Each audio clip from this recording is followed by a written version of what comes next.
don't you show me something you'd be ashamed to show?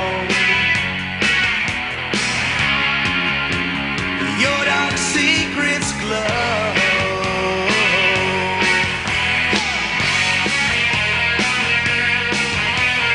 I won't be your poet martyr. I won't put you into words. I can only try so hard to make your lover's presence hurt. So why don't you tell me your dark secrets, something I would not know? Why don't you show me something you'd be ashamed to show? God, it's the same weather like in Holland. Your dark secrets glow. Your dark secrets fill with my desire. Your dark secrets put the flame into my fire. Your dark secrets are the only thing, the only thing, the only thing I want from you.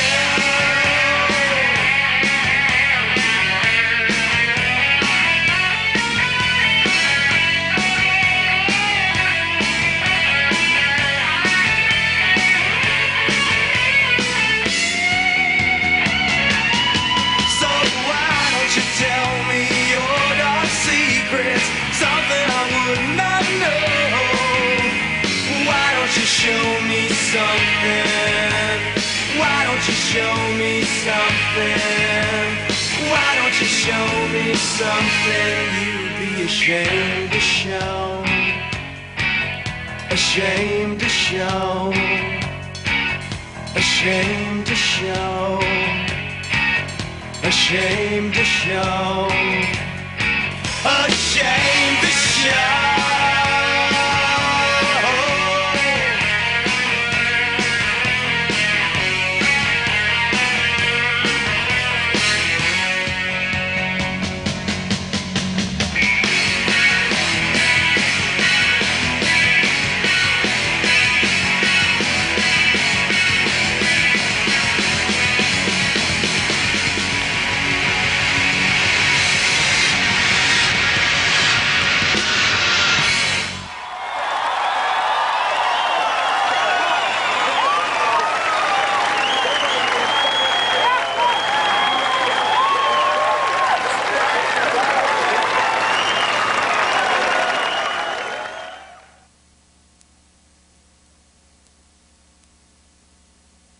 I got a pie, I'm happy.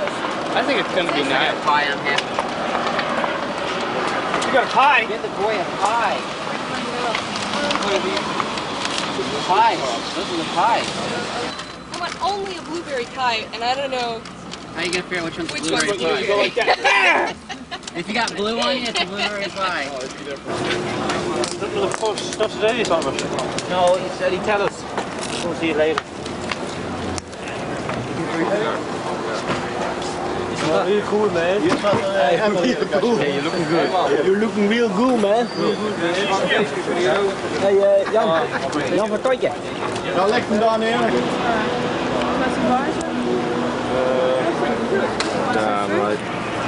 Welcome to Hammer and Hell, a film about an 11-day stage race in the eastern U.S. called the Tour du Pont. Let's set these guys off right. Riders ready! Turn the way! You may be wondering about the title Hammer and Hell. Well, hammering, or to hammer, is an expression in cycling for going fast. And hell? Well, it's a marketing thing. Sounded good after hammer. Actually, I'm hoping old Tip Gore hears about it and thinks it's some kind of satanic carpentry video and bans the thing. Then I can get to go on Geraldo. The riders who came to this inaugural race included some big guns, like Phil Anderson and Steve Bauer of Motorola, prologue winner Eric Brookink, and a talented Z team including the likes of Atle Kvalsval, Jerome Simon, and somewhere between Johan Lammerts mugging the camera and Gilbert de Clos-LaSalle is Greg LeMond. What you see here is the highest elevation in today's out and back stage. There isn't a significant topographical challenge to break up a Cat 4 field. And for those of you who think you have to mange the big gears to ride at the front of a pro field, check out Jos van Aert of PDM.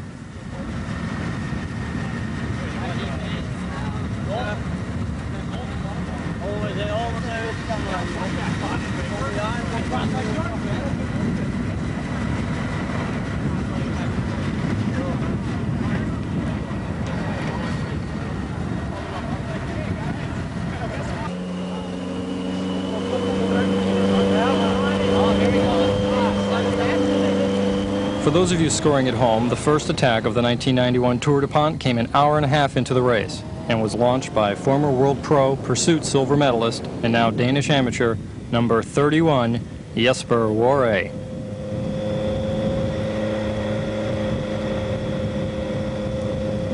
That's Jos van Aert trying to get on his wheel.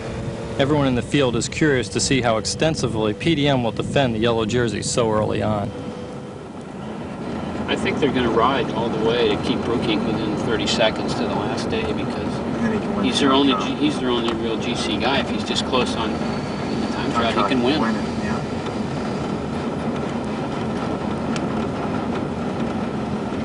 Well, I'm on the boys here if they can try. You know, Motorola's going to go. Oh, yeah. People will attack the shit out of him later. But he can climb with anybody, and he's got a really strong team. If he just stays close. He can climb? That wintergreen stuff, he can do that all right? Brookink can climb, don't worry.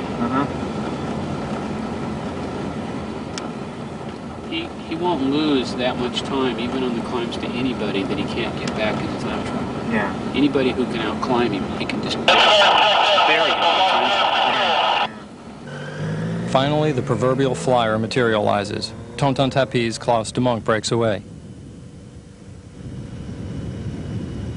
He gains nearly 7 minutes in a relatively short time over a field that could care less.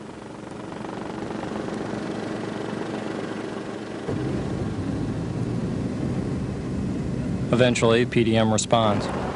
What they do is they just keep their whole team at the front and keep the tempo up. Basically, that's what we call controlling the race.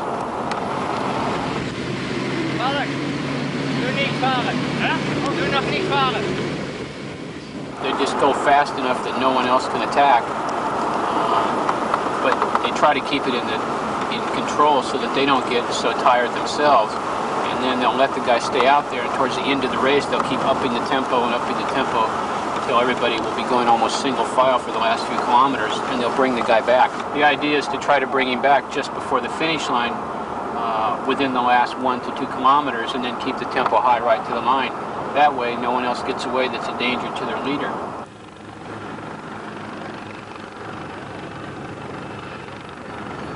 The risk is if you bring it back too soon, then everybody's already going fast, and it's just one attack after another. Make sure you get those guys up there and tell them to stay in position, especially Moniger and Engelman. And Swart, too. Well, right now it's pretty steady, and it's almost like they spend, like I can see Mike using a lot of energy just trying to hold position. I know. And it's almost not worth it for him to waste the energy because it's going to go steady. Plus then it opens up into big roads. Yeah. I think it'll be steady like this all the way to the finish. Okay, just make sure somebody's up there, though. Oh yeah, no, Greg and Alexi and Swart and I were all up there, and then I came back a bit, so. All right. No worries. Davis Finney is hoping for a pack sprint, but most teams don't want to challenge him. So over the last 20 Ks, there are a lot of attacks. Most noticeably, Z. The blur in the background is Francois Lemarchand attacking, but Roy Nickman of Coors Light is covering for his sprinter Davis Finney, and he's quickly on his wheel.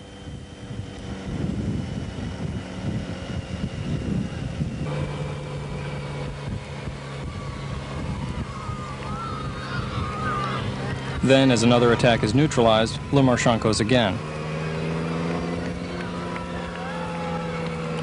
This time, it's U.S. amateur Nate Schaefer and Nickman.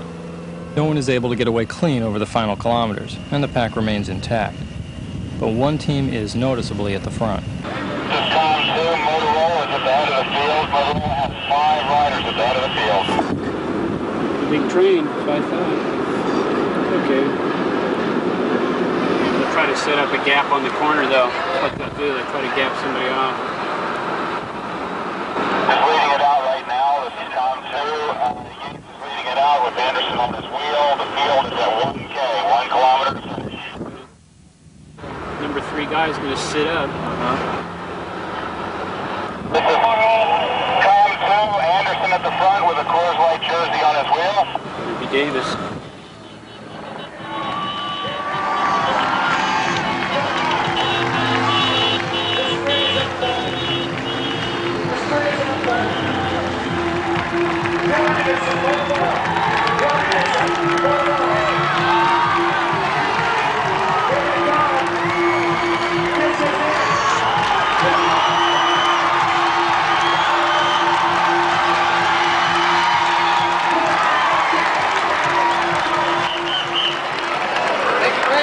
Who was it? Some guy from Boulder. Davis? Yeah. All right. PDM 6. In the final 400 meters, Finney jumps off Steve Bauer's lead-out.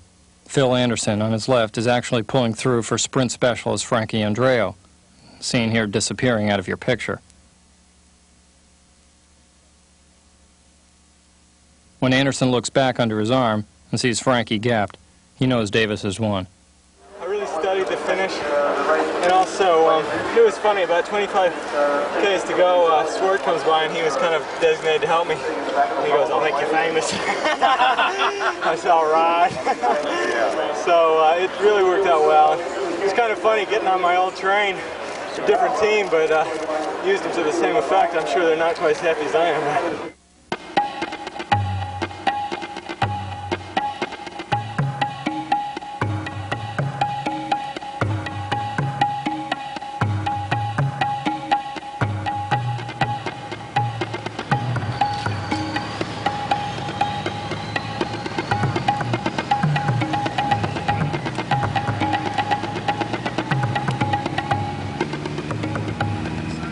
This is not the best way to start your morning. 22-year-old Tommy Matush of Madison, Wisconsin wasn't feeling particularly well when he woke up. This wasn't going to be his day.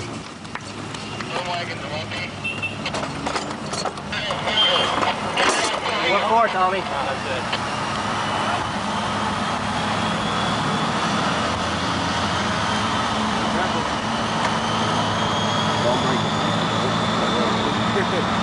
I need that wrench back.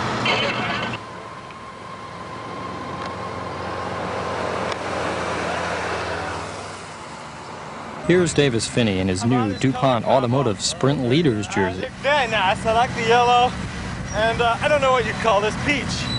Peach, that's a very nice color on me.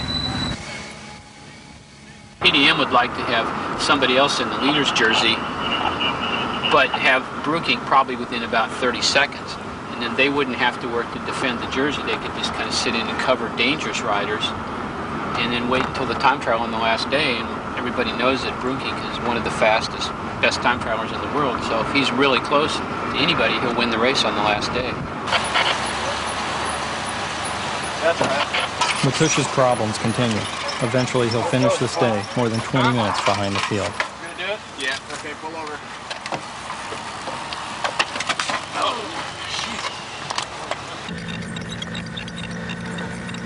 Over the first several hours, even break attempts were kind of leisurely. No one really wanted to get things started.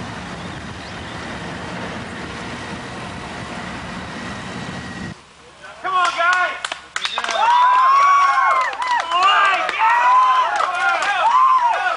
Oach even takes some time from managing to get some training miles back in the caravan. Yeah. Cute shorts. Awake. Finally, after more than 4 hours, things get interesting.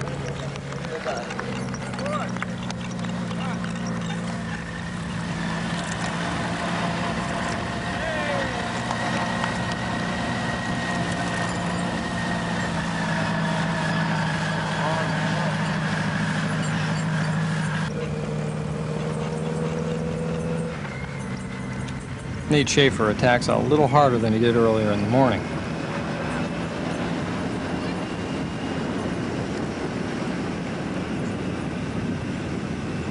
But after 5 minutes, he's caught, and another group goes up the road, led by Dag Otto Lauritsen.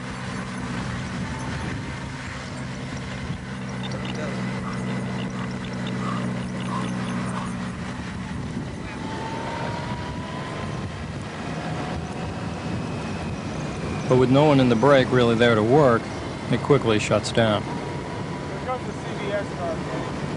Then another U.S. amateur goes. It's Lance Armstrong of Plano, Texas. This 19-year-old has already won a stage race victory in Italy, and the pro peloton is quickly hearing his name. He draws some attention.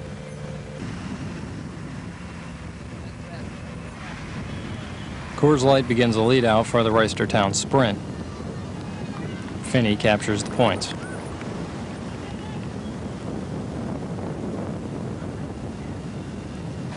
Then on a downhill stretch, two riders attack.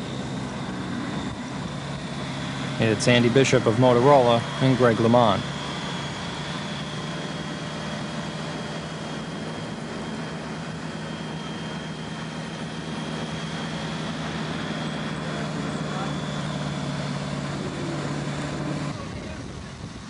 PDM definitely considers both these riders a serious threat to the overall.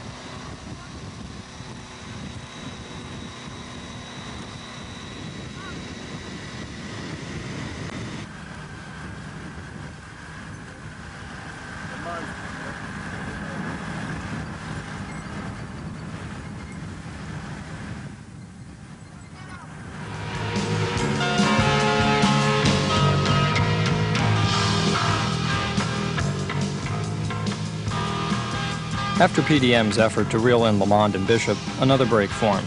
This one had some real muscle in it, including Mike Engelman of Coors Light, Cavalzo of Z, Ron Kiefel of Motorola, and Helvetia's Gilles de Leon.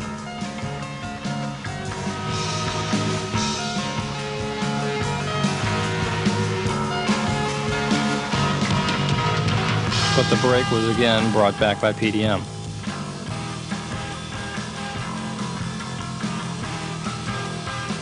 Then Tonton Tapie attacked. Patrick Rolland is best known as Dirk de Wolf's domestique and training partner. He's not considered much of a threat to the overall. Before long, he had more than a 4-minute lead. The pack isn't sprinting here to catch Rolland. It's just the Howard County sprint line.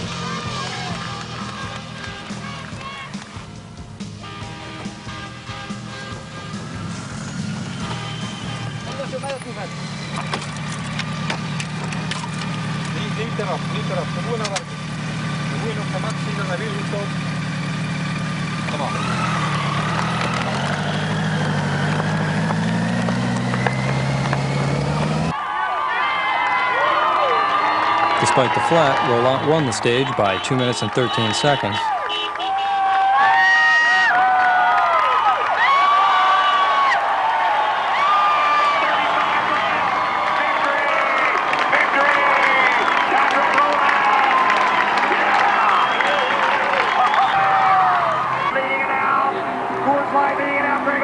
Greg Orvitz and Dag Otto Lauritsen sprinted for second just ahead of the field.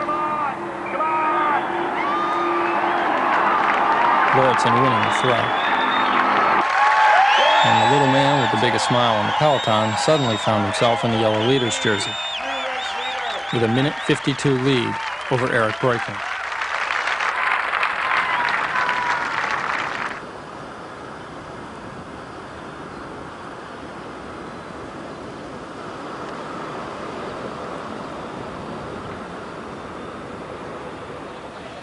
Some were saying that Rolland could be the Vladislav Bobrick of this year's race. Not likely. It's more that PDM let Patrick win so they wouldn't have to defend the jersey. This young Tonton Tapie team was loving the attention anyway.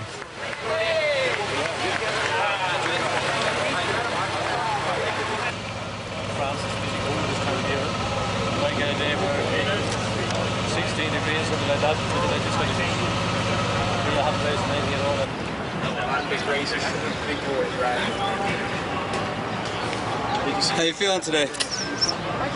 Hot. Not hot as in like I am on fire. It's literally hot out. So. Finney had won on a similar circuit to this 2 years ago. It wasn't a very exciting race, and no one thought this would be. Boy, were they wrong. The 20-man break that developed towards the end of this race would see Rolland's day of glory come to an end and have a serious impact on the GC. But why don't I just shut up and let you watch the action to the sounds of El Caban. Riders ready. We're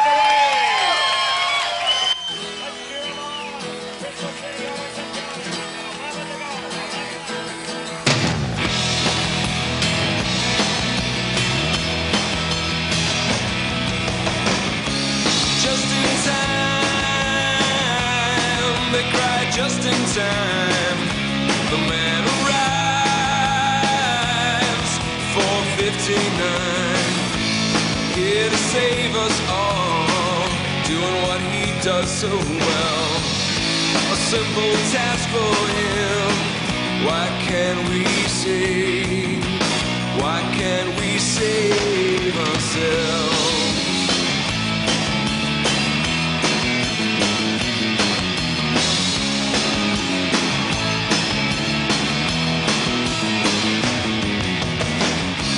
Pull the blinds, don't let the light inside. Dig a hole, deep, bury your head and hide. Stop waiting for the call to open your lips wide. Put your faith on a shelf. It's time to save. It's time to save ourselves. Oh, it's time to save ourselves. It's time to save ourselves.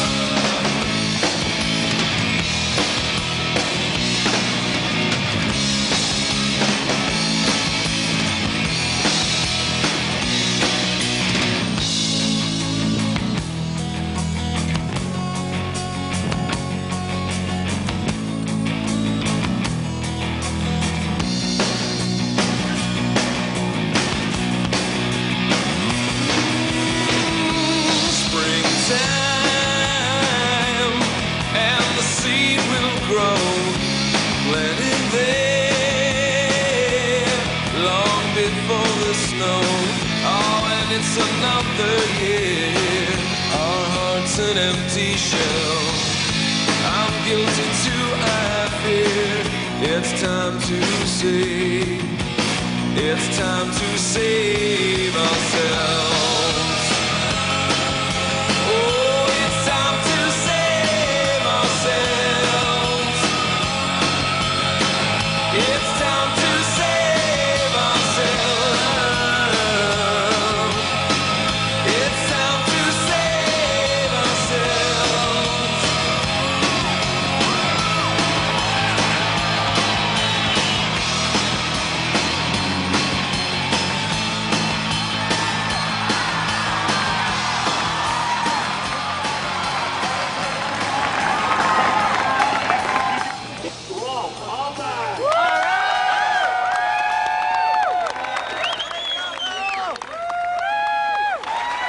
Bob Williams, Vice President, External Affairs, DuPont.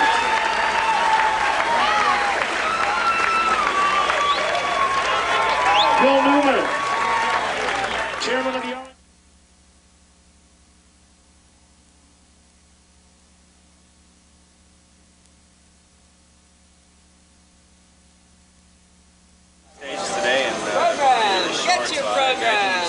So, after the big shakeup yesterday, several teams were positioned well for the race, and were also getting lots of media attention, which always makes the sponsors happy. Other teams weren't doing quite so well. Motorola had gambled with one real GC rider in the break. That was Bauer.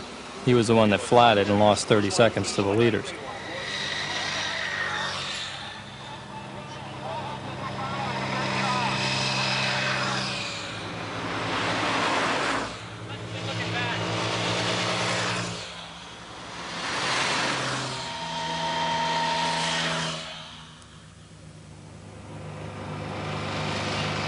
Today was a double stage day. The first race would be short, flat, and very fast.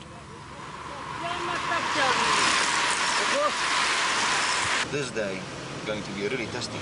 Tomorrow when we get into the mountain, do you think it's gonna... That's when the race really starts. Yeah. Today already is in no parade anymore. It's 35 miles per hour. That's mean somebody working hard. A serious race. No more joke.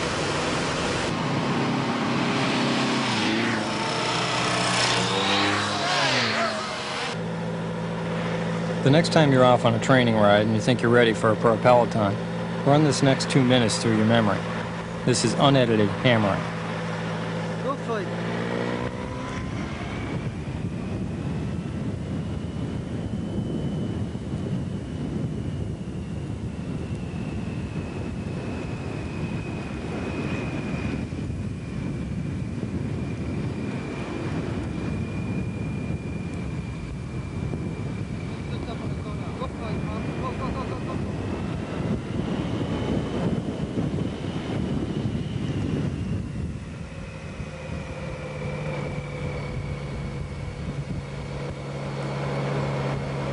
That's a good part of the world when you can.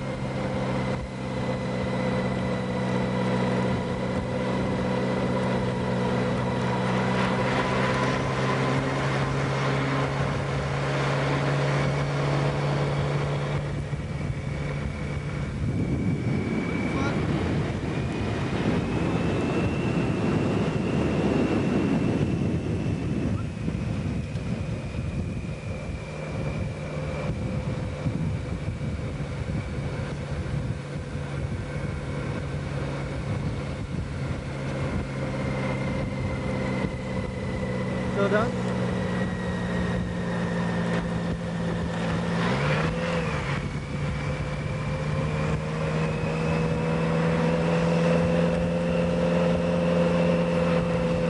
Go for it.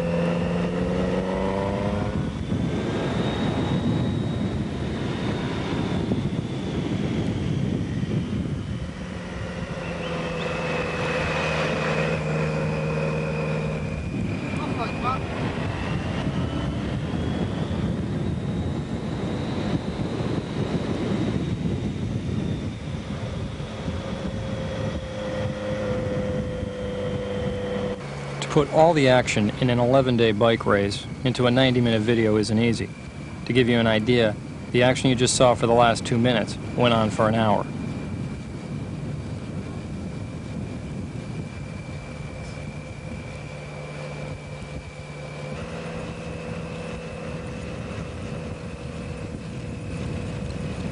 Here is the situation of the race at mile 5-8. Rider 103 is alone with a lead of 1 minute on the peloton. Rider number 92 is a 20-second lead on the peloton. The peloton is chasing.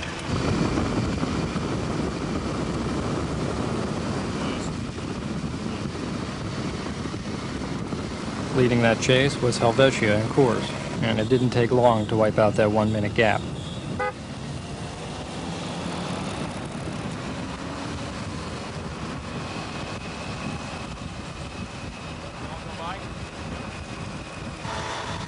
Soon the whole pack was heading into downtown Richmond.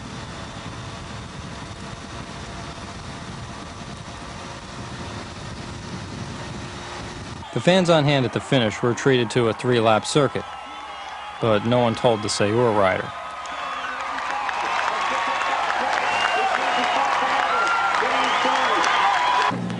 Then on the last lap, it was another classic Motorola train.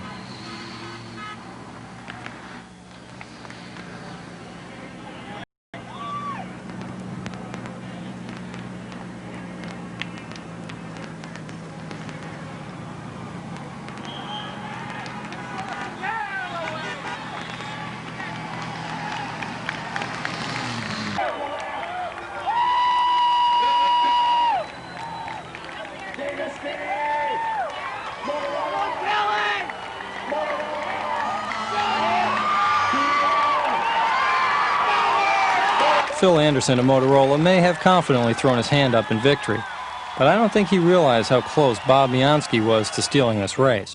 Approaching the final 100 meters, Ron Kiefel was giving his classic lead out, and like old times, Davis jumped on his wheel. This is where Finney lost the race.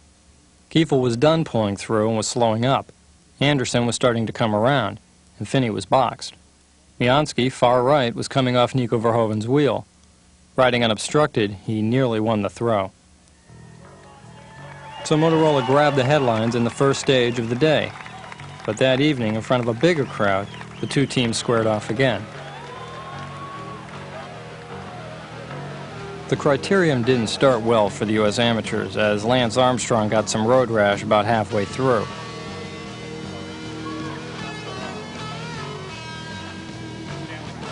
But after one free lap, he was back.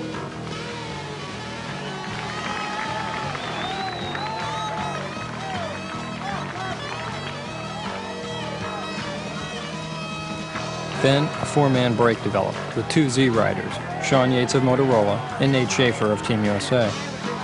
Who should be chasing them down but Lance Armstrong? The Richmond crowd was loving this action. Finney flatted on the last lap a rider could receive a free lap, so he was able to get his wheel change and get back in without losing a lap. This meant he could still sprint for the points.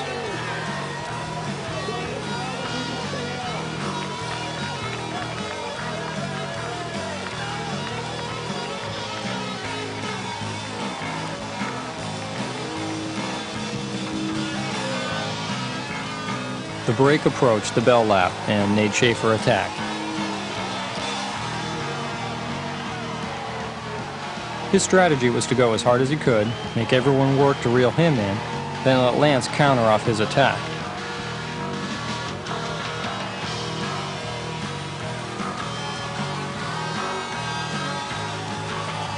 There was only one problem with his strategy.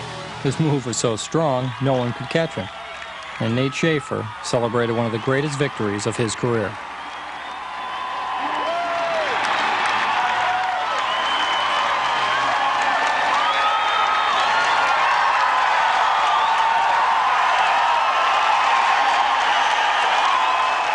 Sean Yates was second, and Lance Armstrong snagged third.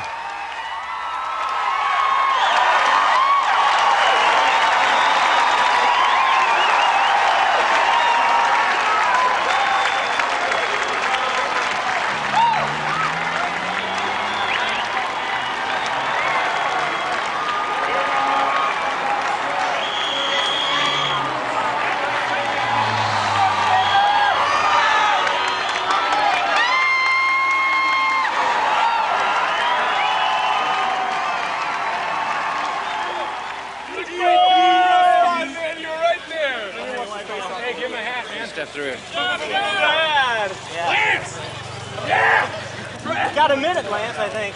Yeah? Good. Thanks. Yeah. Oh, you guys are fantastic. Thanks. Tell me, how did it go? Oh, well, I was a really hard move by 10 guys, and I tried to move up after that. And I think Lance, how'd you do? Third. Who was second? 2 runs over to your man. I saw Sean Yates and the other set rider coming up. And then right as they caught, Chris said, Lance is right behind. And I was like, yeah. So we went back for him, and we caught up to him. They were waiting for us. And then we just worked smooth and kept it going the whole way. And then with about 3 to go, or 5 to go, and you crashed. Where'd you crash? I don't know. And then he said, coming up after, with 2 to go, he said, you make the first move. So I attacked right. Sorry, yes, I did. They were always going slow. I got the gap and just zipped through the corner. And that was the big gap was taken, and Lance just sat on, and one of his head riders was cooked. And so Yates was the only one that had anything left, and he didn't. I had a little too much on him there. I was so happy. Excellent job out there yesterday, guys. Like you said, it was real impressive. I think not only was the stage win what we needed, Bob's shows that he can sprint with anybody out there. Barely lost the stage in the morning. Nathan winning the stage just put a cap on the whole day. But we also moved 2 guys up in GC, and they're really within striking distance, which is good. We have Bobby sitting in 4th. He's right there. He's riding well. He had a good race yesterday. You're feeling good. So what I'd like to do here is, this is a summit finish, and we remember those summit finishes from Italy when we had 2 of them in Italy. So the important part about a summit finish is you got to have a little bit reserved going into the final climb. What I anticipate is PDM trying to keep it together, trying to keep things within reach of Brooking, so that he can go into the climb no less than a minute down on any move, any major move. What I'd like to do is keep Bobby. I'd like you guys to just stay around Eric. You know, don't worry about too much else. Okay, you want to go into that climb fresh, into that final climb fresh. Okay. No major efforts. Stay up front. Realize that, hey, this race is heating up, and it's only going to get tighter and tighter out there. And there's going to be a lot of guys active, especially after 100 Ks. I would look after 100 Ks. That's when it's going to start happening. What we need to do, since we have two other guys right up there, is we need to be able to look at springing those guys, you and you, Lance, from about 125 Ks. You've got a couple good hills.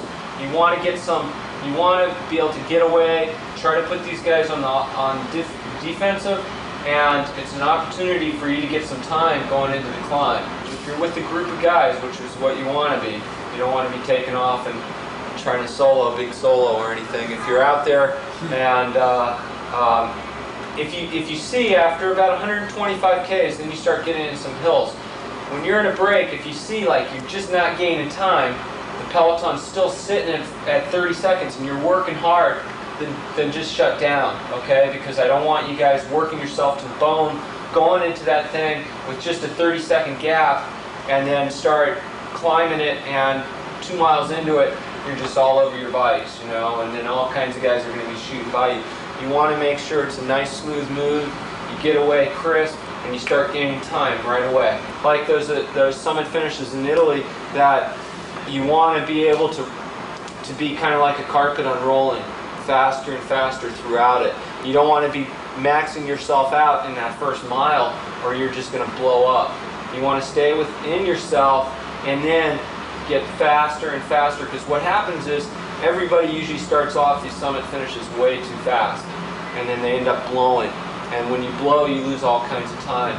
So you gotta ride at your max, but you also want to realize in that last mile, 2 miles, you can make up a lot of time. How steep okay? is the last mile?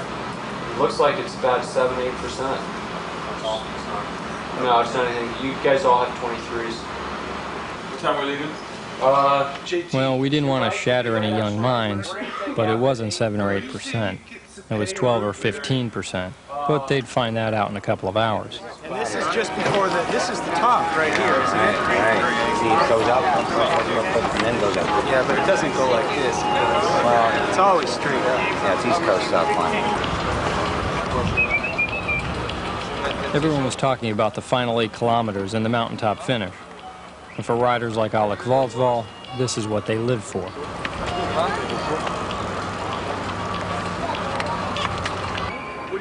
I think so. He says it's their steps. Motorola needed a big day from Steve Bauer if he was to have any chance at the overall. Elevation change? Go for 500 meters. He says it's an 8-kilometer climb, you know? 2 kilometers, staircase.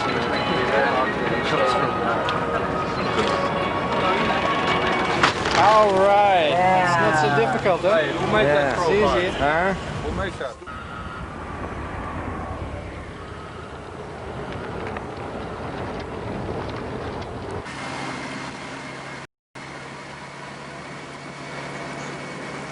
The beginning of the race was controlled and relaxed, maybe a little too relaxed.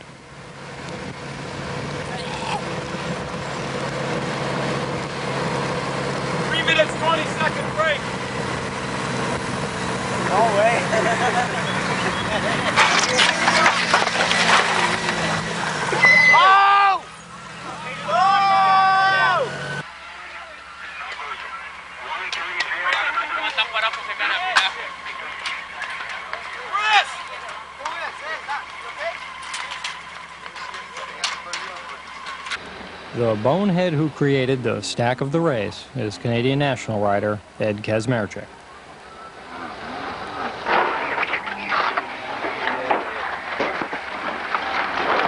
The result of this crash? Several bent wheels, forks, and 1 broken wrist for Nate Reese. Despite the broken bone, he'd finished the stage 7 minutes and 30 seconds behind the leaders. I hope with Croswell for the stage, to win the stage, and maybe for the overall for the yellow jersey. But the problem is with Eric Breaking, because he's a strong rider too, and if he stays with Atley on the finish climb, it's difficult for us to win the overall. But I hope Atley can win the stage.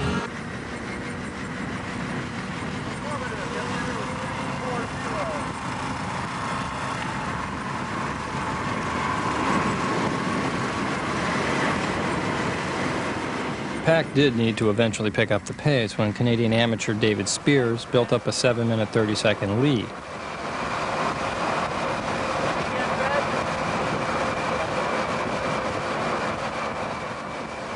His partner in this break was Tonton Tapi's Gino DeBacher, but as they hit the rolling foothills that Chris Carmichael had talked about in the morning, DeBacher was dropped. The chasing peloton is led by a man Greg LeMond says is worth 2 teammates. It's 37-year-old Gilbert Duclos-Lassalle. 20 kilometers from the finish, Spears would be engulfed by the pack, which was far less concerned with catching this solo rider and more occupied with picking up the pace as they go into the climb to Wintergreen. Vous faites pas piéger pour aller au pied avec un coup à la con, hein? Vous passez à bientôt? Hein? Vous êtes bientôt? Ouais, tranquillou. Et François, il peut attaquer aussi, hein? Hein? Pour aller se poser devant pour aider Atley, hein? Mais, tout pendant que ça roule pas, tranquille.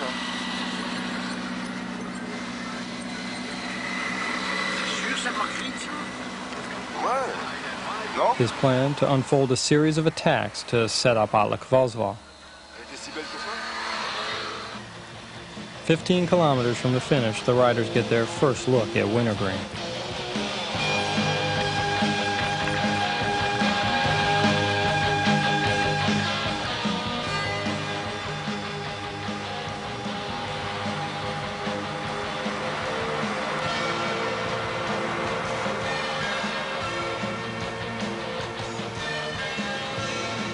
The first to attack is Dag Otto Lauritsen of Motorola, here wearing his Norwegian National Championship jersey.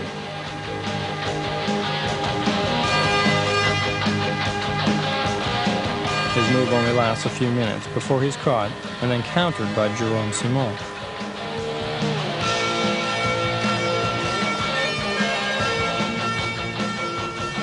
Simon then gets some unusual company, the yellow leader's jersey. Greg Horvitz seems to be working for Greywall today. He's conceding his overall first-place position on GC due to his lack of true climbing ability.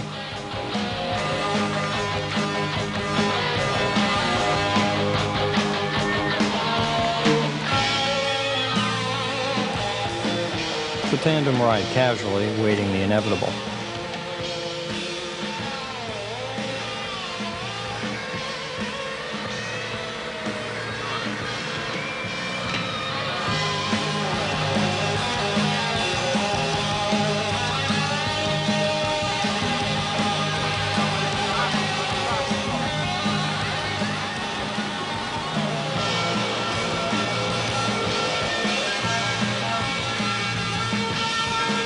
Trevor Forrest is joined by Motorola's Andy Bishop.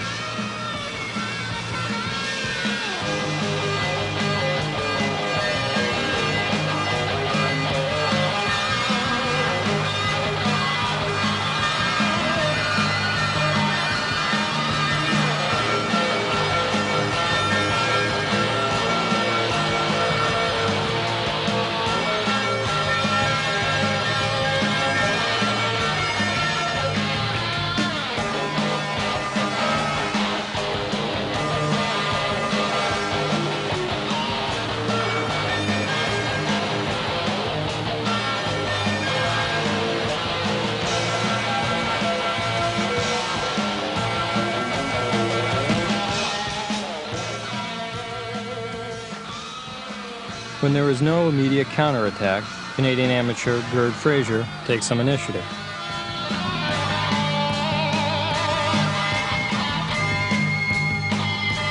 With less than 10 kilometers to go, Fraser is brought back.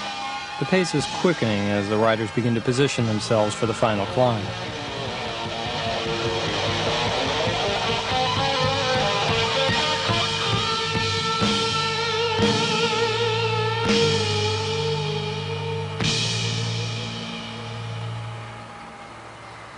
As the road begins to ascend, Robert Forrest jumps.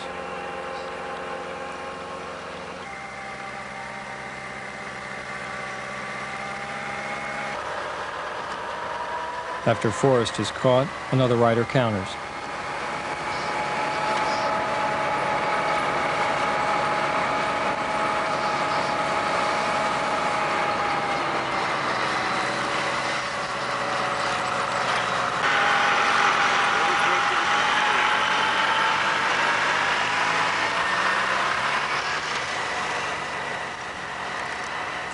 It's Greg LeMond. Right behind him, he has in tow Bart Bowen of Subaru Montgomery, Berzin of the Soviet Union,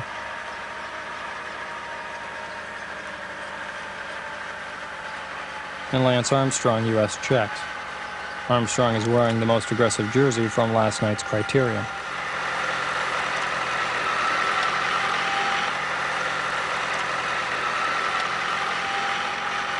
The four-man break becomes 5 as they're joined by a Sayur rider. They maintain a slight lead for about 2 kilometers.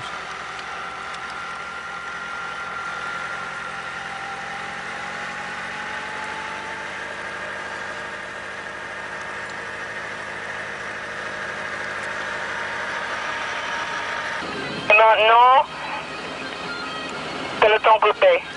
Le Monde has been caught. Peloton is all together except for riders coming off the back.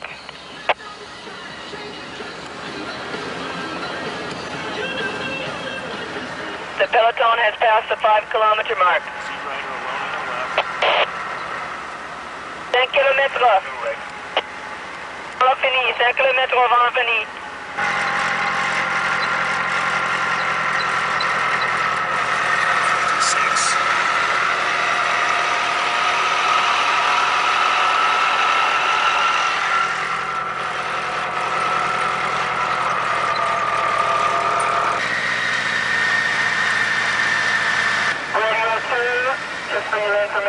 Information from the top says that it is raining and foggy at the summit. Raining? Il pleut à la summit de la montagne.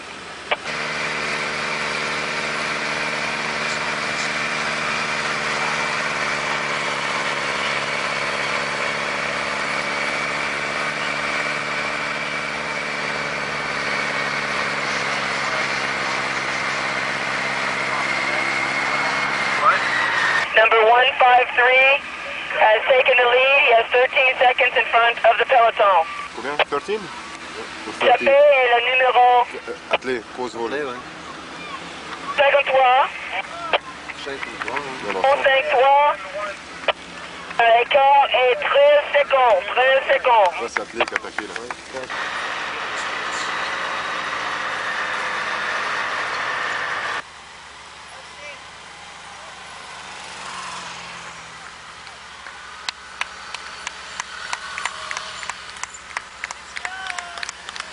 Right now at 110.4 miles is number 153, 110, 53, and 20.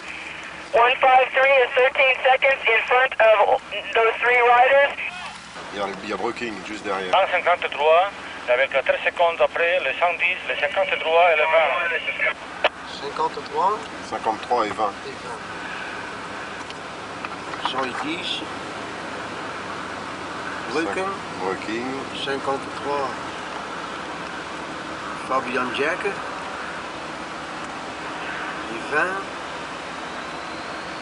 Grewal. Grewal. Ah, Grewal, il est là, lui.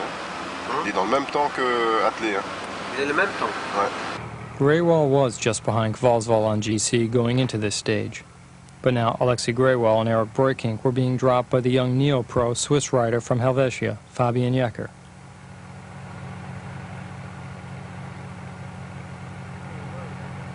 Then Greywall left Breukink. There comes a time when a rider decides which is worse, to be dropped or to explode. Broyking chooses to ride at his pace and hopes he doesn't lose too much time overall.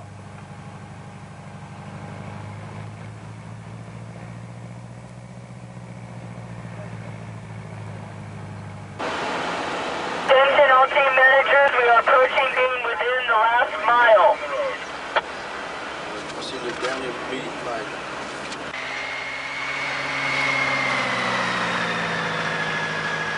Up the road, Eric Broyking was being passed by Ronan Pensek. Meanwhile, this pack of riders was nearly 2 minutes down. It consisted of Bauer, Garcia of Sayor, Julich, and Engelman of Coors Light. 53, Roger. Ouais. C'est pas... Non, c'est pas... Cool, hein? Non, non, non, c'est pas vraiment. Oh. He takes the yellow jersey. He wins the stage and he takes the yellow jersey. Adler. So, Adler. For those of you in English, number 153 has passed the 1 kilometer mark. Number 53 is chasing and is 35 seconds behind the leader. There are different splits all the way back to our present location behind the commissary president's car. 35, huh?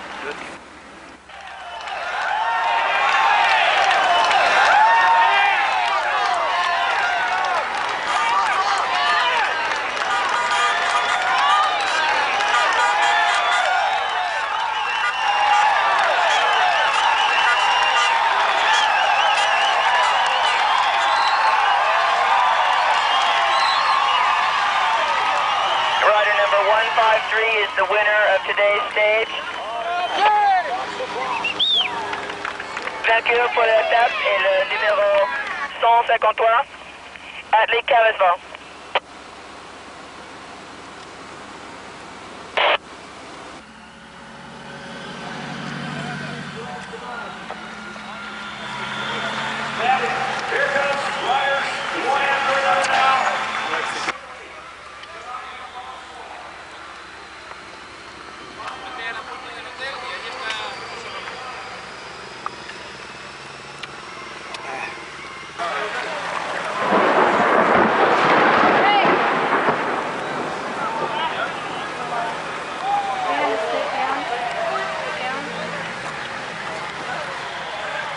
Good, you're still overheating though. I had just one on your head.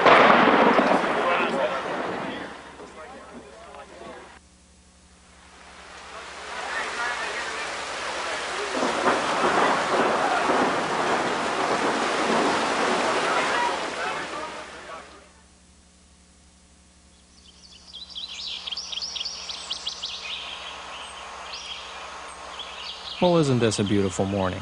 Seems like a great day to climb back up and over Reed's Gap, which is Wintergreen Mountain, what the riders did yesterday. And then they go another 150 kilometers and end at a 5-star resort hotel, the Homestead. The profile for the stage? Well, let's just say it was painful.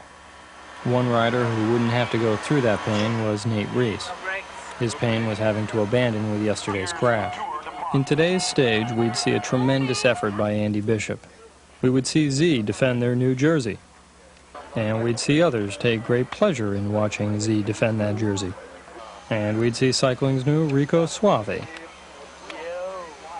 But enough talk. Here's the Beat Clinic with Stage 7.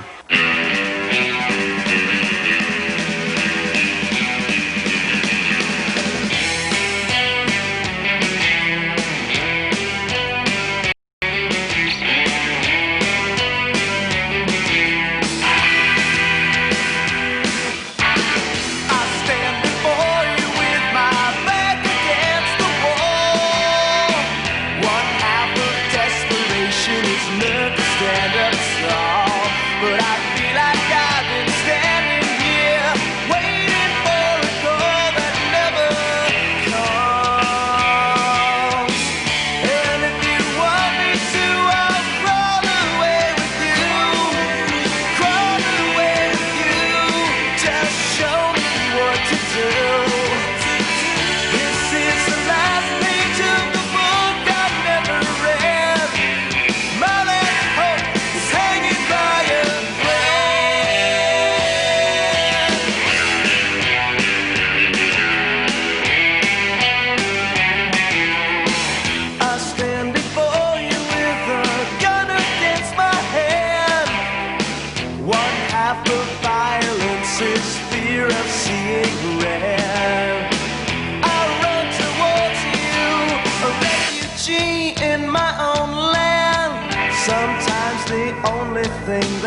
talks is a weapon in your hand. And if you want me to, I'll run away with you, run away with you.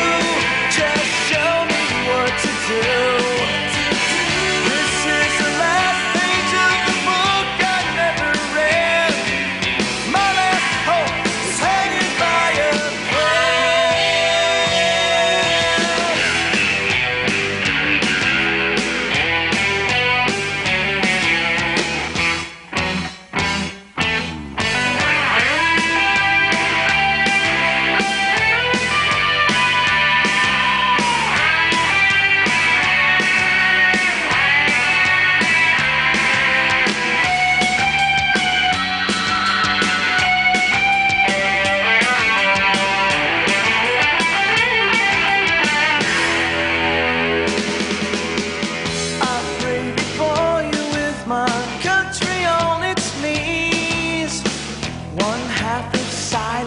the screaming I do in my sleep.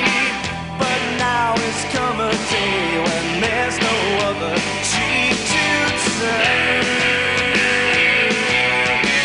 And if you want me to, I'll run away with you, run away with you. Just show me what to do.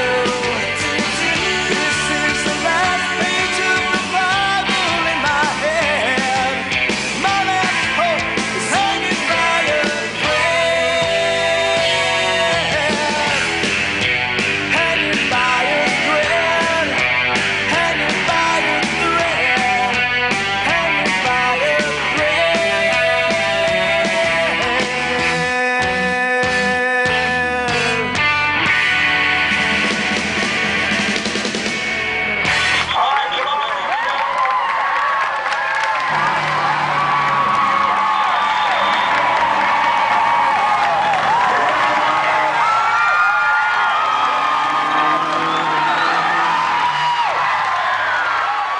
To Bishop, there must have been some consolation in Bauer's stage win, and his most aggressive award would probably please his sponsor.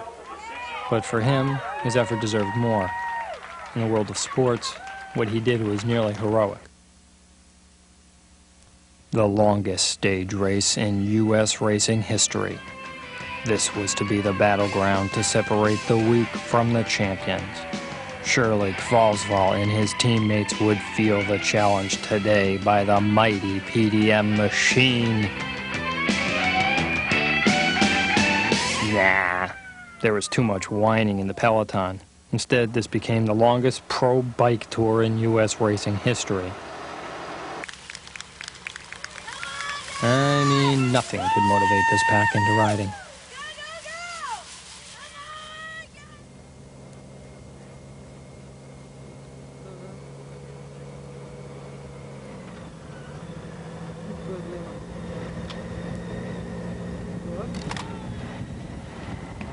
Finally, after nearly 7 hours of pedaling, the race officially began.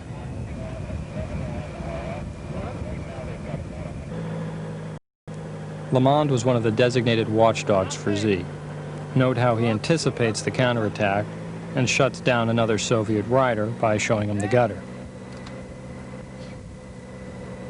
An hour later, Canadian amateur Ed Kazmarczyk, you remember Ed, when he attacks on a small roller.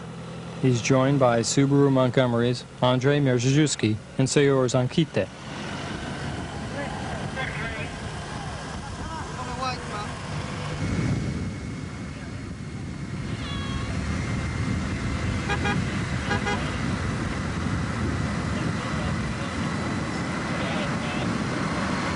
They quickly build a 30-second lead. But it stops there, and as they enter the final kilometers, they're overtaken.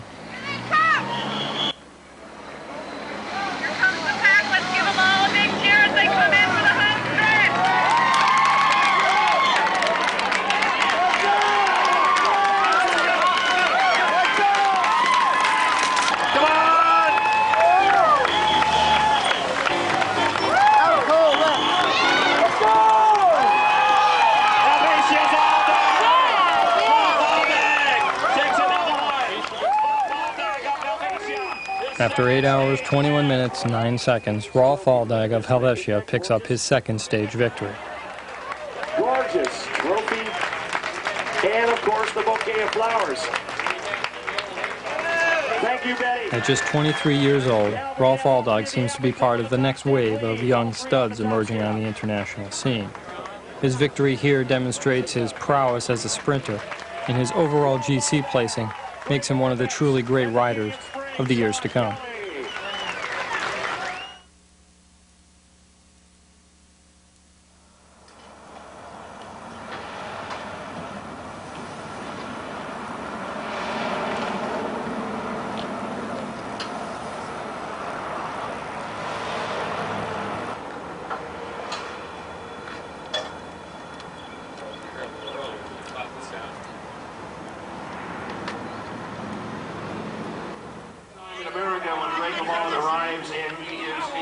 Morning arrives, and it's another day of defense for these seasoned pros. It's clear that the amateurs and neo-pros have made their mark on this year's Tour du Pont. This stage last year we made ESPN coverage. We were tossing a penny around. And they said not much has been made of the amateur team. Hey, not much has been heard. Not much. Livermore with 1-0. Hey, don't do that. That's our secret. Right here. Miami, Florida. Charlie I. Coconut Grove. God bless America and the Cuban people. Well, Lance will need those secret weapons today. First attack, 3 minutes into the stage. Z was not happy with Jesper. School kids who should have seen a slow procession of riders leaving Winchester instead saw Nico Verhoeven off the front, then passed by Steve Bauer. But Z was chasing down everything. Basically, they're just making a statement that they're in control of the race, so you got to wait until they start getting tired or start to falter. Sometimes that takes days. You wait until they start having fewer guys up there, and then you start wasting them by attacking them, and pretty soon they have to go harder and harder. And after a few days of that, they start getting fried. That's what happened to the Russians last year. Just waited till the last 2 days of the race, let the Russians basically work every day, all day long. When the hard hill came, they put the hammer down, and all the Russians just blew up because they were cumulatively all fatigued. PDM team have a strong team too, and Broking is a very good rider. And the problem with Broking for me is he go faster during the time trial, and he's better than Croswell. Eladio Mbite Vemai did manage to get away. He was more than 30 minutes behind on GC, and no one really cared. What was a threat was this break. The Soviets were team time trialing off the front. They didn't have much of a gap, but it was a significant move, to which Greg LeMond tried to join in. Not thrilled with the accelerated pace was Phil Anderson of Motorola. You see, once again, Andy Bishop was off the front soloing to try to catch Mbite, and it looked good, till this chase. He was swallowed up just outside of Harrisburg. Bishop had soloed to victory on this stage of the Tour de Trump last year. This year, the huge crowd in Pennsylvania's capital city cheered on a 21-year-old neo-pro from Madrid, Spain. Mbite finished exactly 6 minutes ahead of the pack. With just 2 stages remaining, everyone expected Saturday's circuit race to have an effect on the standings. The Team GC was tight, with Sayur just a 9-second lead over Coors Light. But for Coors, the fundamental concern wasn't Team GC. It was making sure Pensick or Aldag didn't gain any time on Greywall's third-place position. As for the second-place rider, Eric Breukink and his team, things were getting a little weird. They're not even here. They're lost, so I think we're going to be delayed a little. Yeah, Mark, come back with your location, a street sign or a corner or wherever you are. Come up here. Yeah, the PDM vehicle is 2 blocks up from the start. Up from the start, in front of the start. In front of the start. Copy, okay. Eric. Everybody bell now.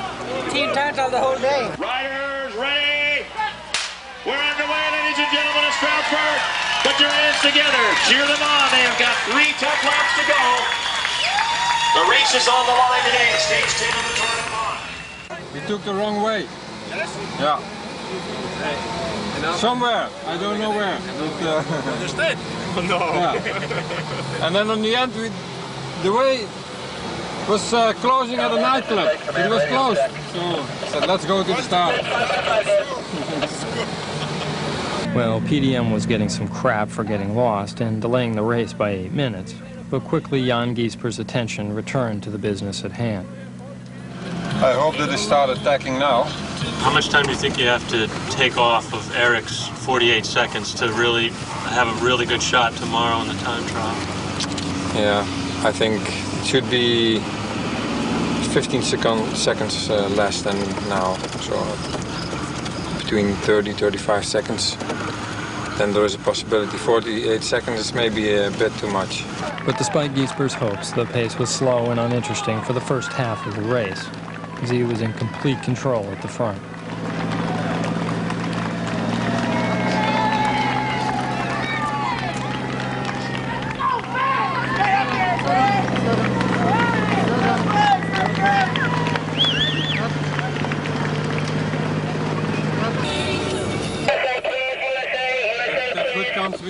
Als er eentje wegrijdt, gewoon 1 keer proberen. Op een goede moment. Klein kastje, een beetje stilveld.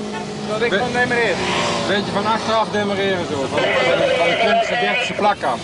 Full speed. What did you tell your rider, Jan? To try to open the race a little bit. Because it's too close. It's locked now. All riders are looking to the Z riders.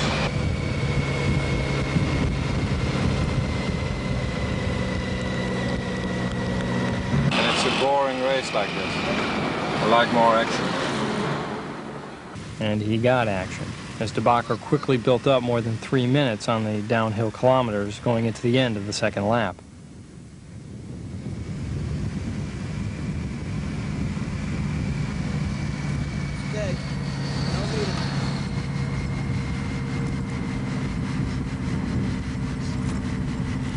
There was just 1 lap to go.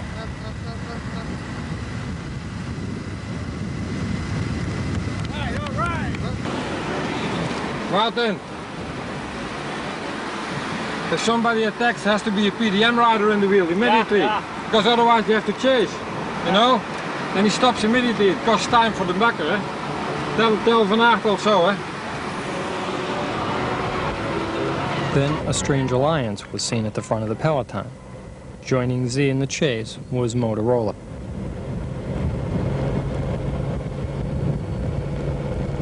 I have to thank you for this. There's 2 left there. We did it. You know what we did after Andy? 93.2 miles. Rider 1112 has been caught. Rider 1112 has been caught. It's really stupid that Motorola is chasing us. It should left the work for the other teams who have to chase. They don't have to chase. How should they do it? Kill the whole team.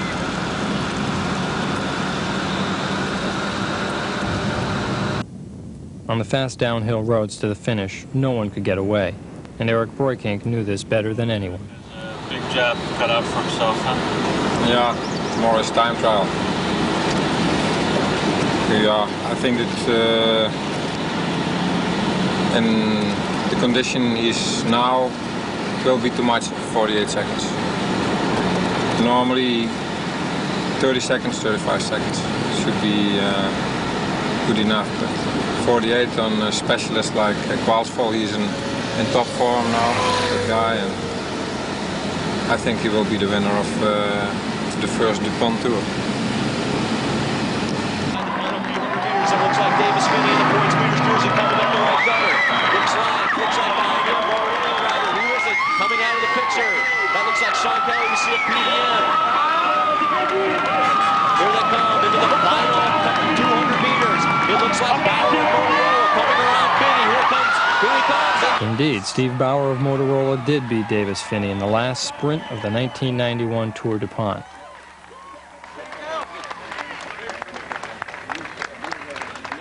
It was a great win for Bauer and Motorola. That feels pretty good. For Davis Finney, his second-place finish capped off a dominating sprint performance, which helped him capture the DuPont Automotive Sprint Leader jersey, which he wore from start to finish. He analyzes the last sprint. I just took off a little bit too far out and had old Steve Bauer on my wheel. I figured there's only one guy who could hang on my wheel, you know, through a hard turn like that and then all the way over the finish, and had to be Steve Bauer. So he greased me the last 50 meters, and you know, I thought I had it for a while, but once he sort of slipped by, I knew I was dead. Anderson, he knocked you off. Yeah, before that. For PDM, this was not the day they anticipated. They would now have to place all their hopes into the time trial. Just 25 kilometers in Eric Borking's legs.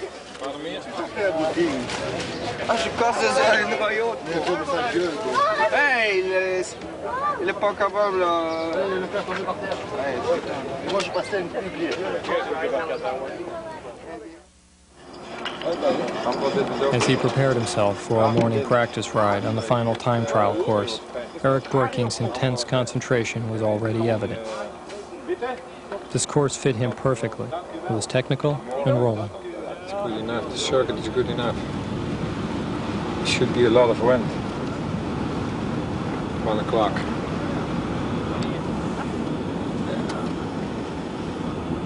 But you never know. Yeah. If he's super, he can make it.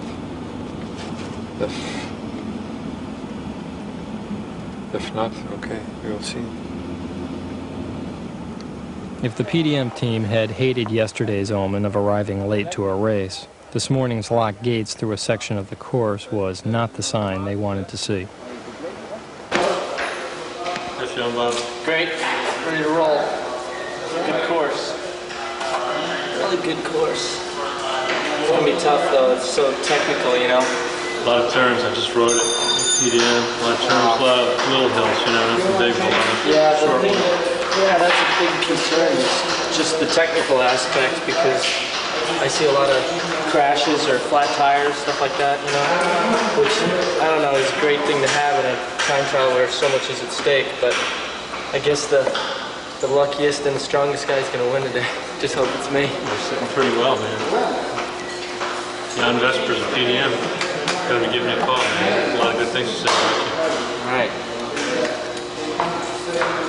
See you there. Take care, man.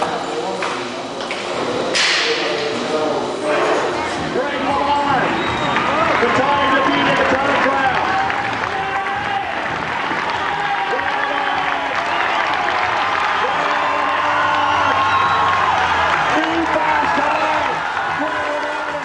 Le Mans turning in the fastest time so far really charged the crowd and also put that deja vu element into the air.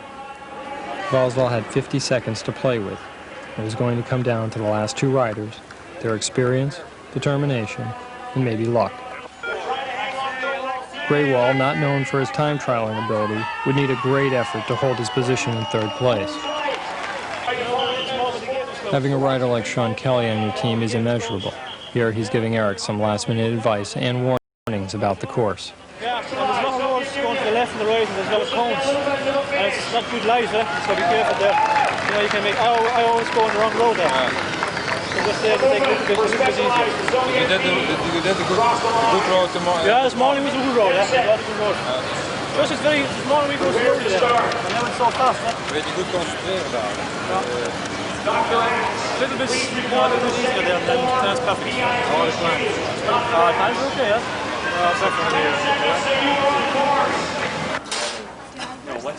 Le Mans has shown the pre-Tour de France form he has hoped for, in some ways better than he hoped for. It's been his best performance in the States in years. They've got it right there.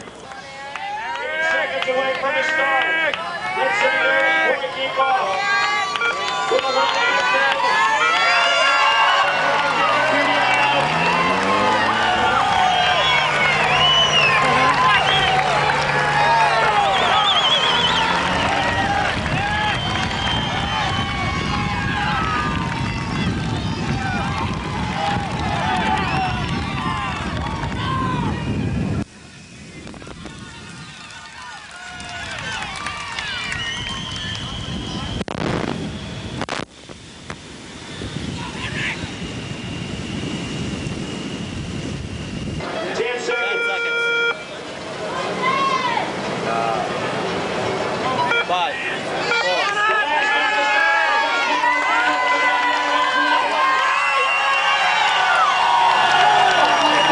2 minutes later, Alec Kvalsval will lead.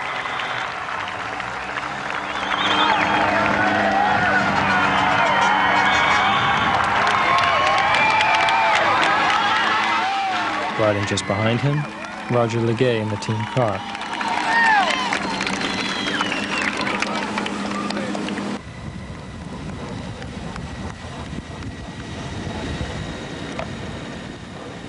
Eric Burkink is regarded as one of the greatest time trialers in the world. His focus, concentration, combined with fluid-like rhythm and form make him difficult to beat when he's at his best. But 50 seconds over 25 kilometers may be too much for even him.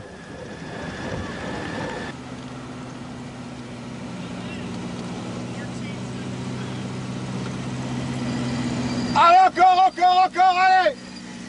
Je crois qu'il a 14 secondes de retard. Pas trop grand, 14 seconds.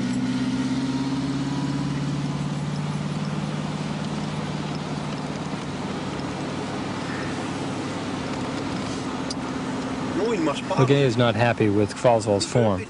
He's not shifting at the right times, and he's trying to turn too big a gear. With the 5-kilometer split, he's already 14 seconds behind Burkink.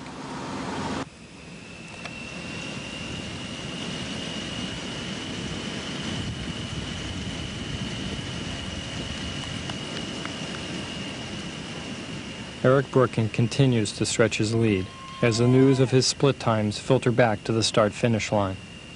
You got monitor. I don't know. You beat me, man. What time did you do? 36. That's good. It's a break. What? 33 seconds out. On me? No, on Brooking is? What is it? What was the distance? I don't know. He's probably already halfway. 15 minutes out? Yeah. With 33 seconds on it. Well, all the time. That's where you're going to gain all the time. Yeah. The first 15 minutes. Then the luck that has plagued PDM continues. Eric Burkink flats.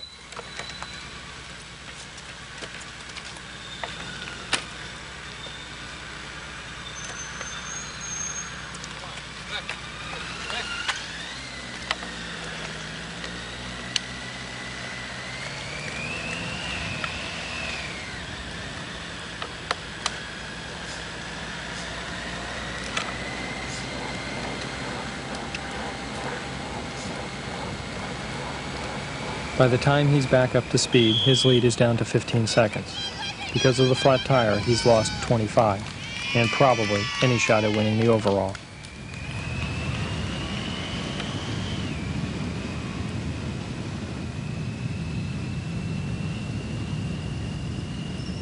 Kvalsval is receiving constant encouragement from his coach, and he's getting split times from his teammates along the course. The news is somewhat better. Though they're not aware of Burkink's flat, they do know that Kvalsval now trails by just under 25 seconds. What they don't realize, and it is hard to comprehend, but in the 1 kilometer immediately after Burkink's flat, he regained an amazing 9 seconds back over Kvalsval.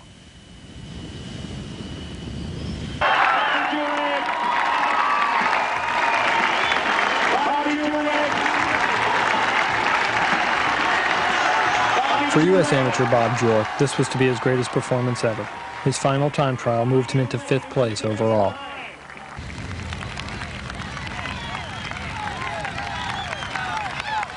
On the final climb, Burkink seemed to be getting stronger. There were just 5 kilometers to go. Rolf Aldag turned in the second best time of the day behind Le Mans. The Helvetia rider could clearly move up on GC. It was just a question of how far. Kvalsval has not been himself all day. On the final climb, he reaches down to shift to an easier gear. Then for some reason he doesn't and continues to muscle the gear he's in. He's laboring and Legay knows it, but after 1,801 kilometers, the two riders are separated by just 1 second overall. Kvalsval must put everything into the final 5 kilometers.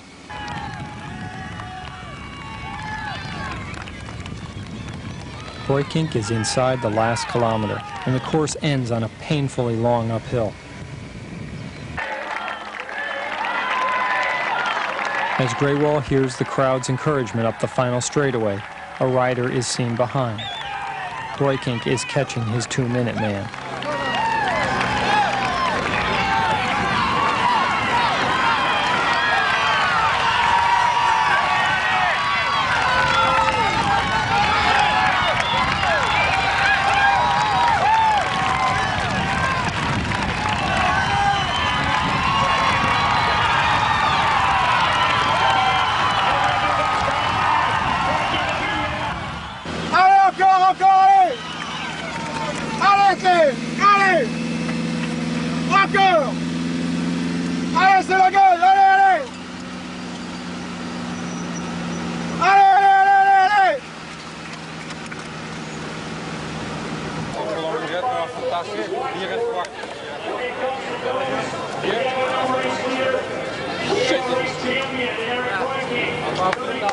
He has turned in the best time of the day, but Eric Breukink knows the flat has probably cost him any chance at the overall victory.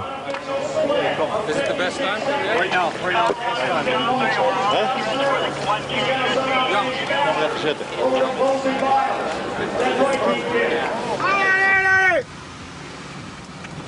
Valsval enters the last kilometer. Allez, come on! Allez! Encore! Encore! It's going to be close. He had 40 seconds to give. Dat kan ook de hele spel kosten, weet je wel? Ja, te veel niks aan. Maar het was goed, hè? De tijd was toch gewoon fantastisch. Wat de tijd? 34-51. Ja, die andere met 35-40 geloof ik. Dan wordt het even spannend. En wel de tijd. Valsval's time to beat, to become the 1991 Tour du Pont champion, is on the left. His running time is on the right. Come on, Wilmington. This is it. This will be the finish for Valsval. Watch him on Big Ball. Valsval up out of the saddle. Valsval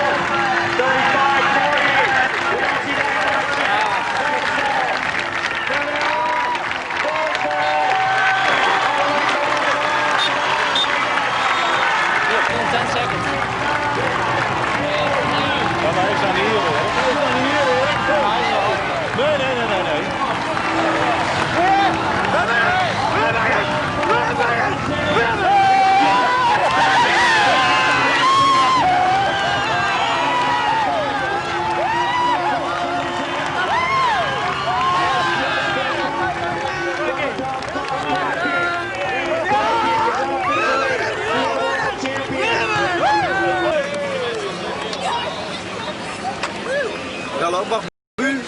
Straight through, please. Straight through, please. Overall? Straight. Can you ask him to move through, What? please? How much? By 9 seconds. We need to get the cars out of here. Let's go.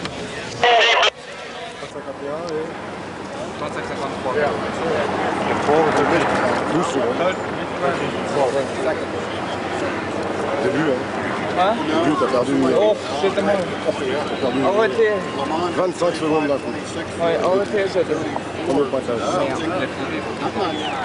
So there you have it, what's been called the most exciting stage race in U.S. history.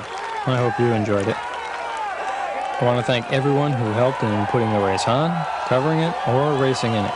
Oh, and I've got to thank the marshals, because they'll kill me if I don't. And now here's some music by Urban Blight, the credits, and the awards. Some of them are official, and some of them are unofficial.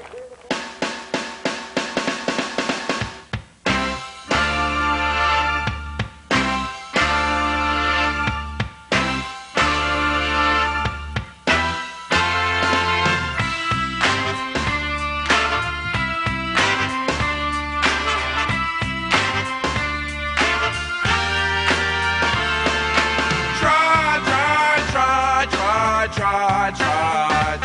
You say you do it now, then you do it later, if at all. Well, it's a routine, a machine, so why deceive? Yeah, why deceive? Cause someone's waiting, someone's always waiting. And I've got 3 more roses, I've got 3 more roses for you. Shoot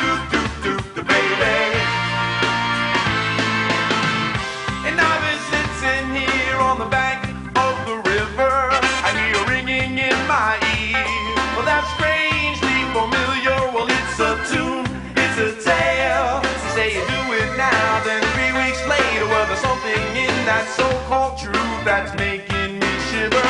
And I've got 3 more roses. I've got 3 more roses for you. Shoot-doo-doo-doo, baby. Just 3 more minutes and I'll have 1 whole hour. Nothing's lost 'cause there ain't no cost except time. Just 3 more roses, well it's a feeling of you when I'm thinking of you. Nothing's lost, there ain't no cost except